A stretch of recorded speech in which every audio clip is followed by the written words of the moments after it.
আগামীকাল মহা অষ্টমী, তারপরে হচ্ছে মৎসন্ধি, রাত্রি আরতি, এরকম পরপর করে দশমী করেই আমাদের দুর্গা প্রতিমার হচ্ছে পুজোর সমাপ্তি ঘটবে।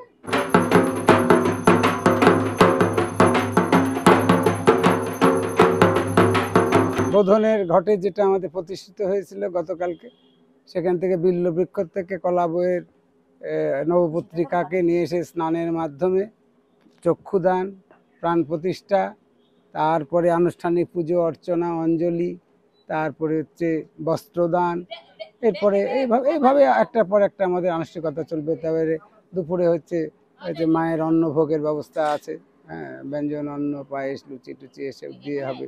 তবে লোকজনের মধ্যে সব বিতরণ হবে, এগুলো থাকে। রাত্রিবেলা আবার সন্ধ্যা আরতি হবে, এর মধ্যে দিয়ে আজকের পর্ব শেষ।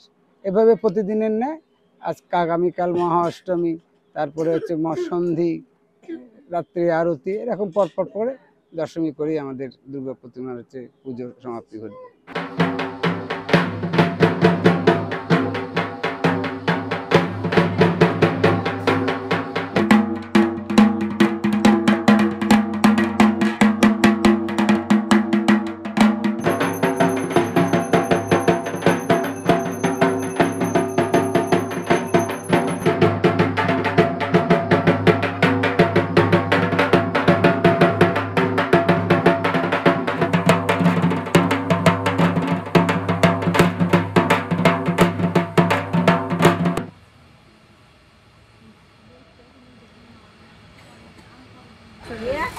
যতক্ষণ বাসে যায় আসবে তখন।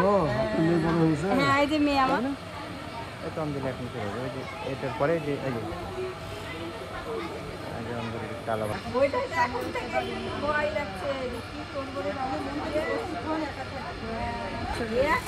যতক্ষণ বাসে যায় আসবে তখন।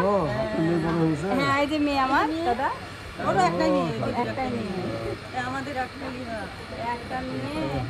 কষ্ট শেষ বয়সে বুড়াকেও কি ভালো লাগে। জয়ন্তী মঙ্গলা কালী ভদ্রা কালী।